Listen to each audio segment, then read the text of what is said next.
Qu'est-ce qu'un bon vendeur? C'est un sujet qui m'anime depuis que je suis tout jeune, grâce à un personnage qui a été structurant dans ma vie, qui est la personne de mon grand-père. J'aimerais vous raconter une anecdote à son sujet. Donc je dois avoir 12-13 ans, je me rends à l'hôpital, il est concrètement très malade, en fin de vie, et je me retrouve dans la chambre d'hôpital avec toute ma famille, cousins, cousines, tantes, donc vous figurez un peu une scène un peu triste quoi. Il me regarde et il me dit viens, faut que je te parle. J'arrive là, hein. Il me dit ça fait combien de temps qu'on se connaît toi et moi? Et il me dit bon, tu vois la montre que je porte à mon poignet, je t'avais dit que ça fait... Je l'avais reçu de mon père, qui lui-même l'avait reçu de son père, qui avant lui l'avait reçu de son grand-père.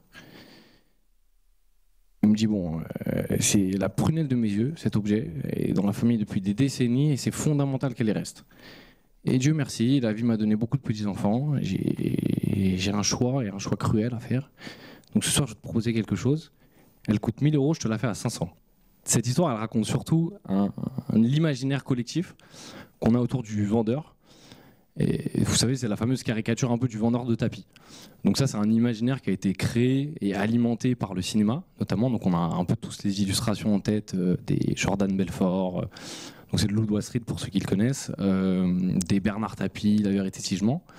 Et même si je suis assez persuadé que c'est des caricatures qu'on fait sens à une époque, aujourd'hui, je trouve que c'est une image qui est assez désuée. Et surtout, le grand problème de ça, c'est que c'est assez loin de la réalité des vendeurs d'aujourd'hui, en tout cas de mon expérience. Et j'ai dédié un peu ma carrière à ça, à comprendre comment être un meilleur vendeur. Et j'accompagne aujourd'hui des entrepreneurs tous les jours dans leur quête de devenir de meilleurs vendeurs. Et donc en côtoyant des excellents vendeurs dans des secteurs d'activité très différents et en essayant de former mes entrepreneurs, en travaillant, en faisant des centaines d'appels de vente, j'ai fini par comprendre qu'il y avait un peu 5 fondamentaux à respecter pour progresser et devenir des bons vendeurs. Concrètement, c'est le cadre, la posture, l'anticipation, la confiance et l'adaptation. Le premier, c'est le cadre. Concrètement, le grand problème des vendeurs qui débutent et des entrepreneurs qui débutent, c'est qu'ils pensent à tort que leur compétence sur un sujet ou leur même connaissance du sujet va les suffire pour conclure un appel de vente. Et donc ça donne quoi? Ça donne qu'ils débarquent, ils mettent beaucoup d'énergie pour générer cet appel, beaucoup d'énergie en marketing, beaucoup d'énergie en contenu. Et donc ils débarquent dans leur appel de vente un peu au feeling, en se disant ok, bon, je vais te chatter, je vais expliquer, ça va bien se passer. Et donc généralement ça se passe pas bien, parce qu'ils oublient une chose qui est fondamentale, c'est que vendre ça correspond et ça répond à une dynamique. Et pour installer cette dynamique-là, il faut avoir une méthode. Et donc gardez en tête une chose, vos appels de vente ne sont pas des discussions. Vous avez un seul objectif, c'est que l'interlocuteur en face de vous prenne une décision. Et cette décision, elle peut aller dans votre sens ou pas, c'est pas vraiment le sujet, mais vous êtes là pour amener quelqu'un d'un point A à un point B, à réfléchir sur la problématique et son besoin. Donc gardez bien ça en tête. Vos appels de vente ne sont pas des discussions. Le deuxième point, c'est la posture. La posture en vente, c'est quelque chose qui est fondamental. Et là, pareil, des entrepreneurs débutants font une grosse erreur. Et je pense que vous allez tous imaginer un peu ça. Quand on vous appelle, un téléprospecteur vous appelle, vous décrochez votre téléphone et vous dit oui, bonjour monsieur Dupont, je vous appelle pour changer votre nef pour vos points CPF. Et donc là, l'envie que vous avez, c'est raccrocher, parce que vous entendez le call center derrière.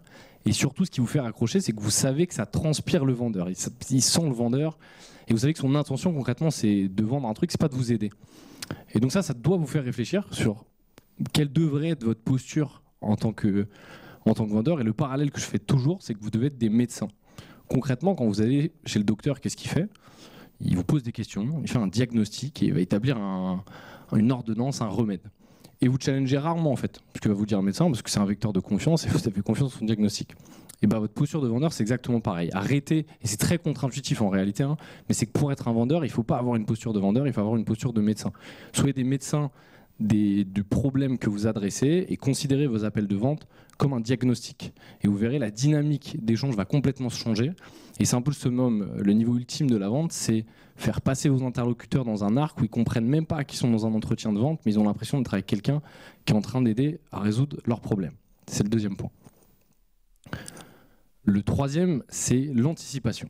Pareil, le niveau ultime des vendeurs que j'ai pu côtoyer, c'est leur capacité à anticiper des objections avant même que la personne en face d'eux n'ait pu les émettre. Et donc ça, c'est très très fort, parce que pareil, ça revient et ça fait écho à la posture de docteur, c'est que vous allez convaincre la personne en face de vous, vous allez la persuader qu'elle prend une décision qui sert ses intérêts personnel, en lui posant les bonnes questions, en lui mettant en face de ses incohérences. Et ça, c'est vraiment quelque chose qui n'est pas facile à faire, qui demande de la pratique et de l'itération. Mais ça doit concrètement vous guider, vous dire comment je n'assomme pas la personne en face de moi d'arguments, mais comment j'arrive à lui faire comprendre qu'elle doit prendre une décision qui sert ses intérêts et à se positionner. Parce que la plupart des gens, en réalité, ne savent pas quoi faire quand ils viennent nous parler. Quatrième point, c'est la confiance. La confiance dans toute transaction commerciale, c'est un truc qui est fondamental. Concrètement, quand vous allez au restaurant en face de la rue, vous avez confiance dans le fait qu'il ne va pas vous intoxiquer. Quand vous mettez votre argent à la banque, vous avez confiance dans le fait qu'elle ne va pas voler votre argent. Et quand vous êtes vendeur, c'est la même chose. Vous devez être des créateurs de confiance, des créateurs de liens de confiance, de relations. Et donc pour ça, il faut comprendre que la confiance, ça répond un peu à une dynamique. On peut imaginer une échelle, c'est une dynamique en 3 points. Le premier, c'est le ciblage. Est-ce que concrètement, vous êtes en train de parler à la bonne personne ? Donc alors je sais qu'il y a un peu pareil, l'imaginaire de est-ce que tu peux vendre un glaçon à un Esquimau ? Et en fait, dans la réalité, ça ne marche pas. Je connais plein d'Esquimaux, il n'y en a aucun qui achète des glaces.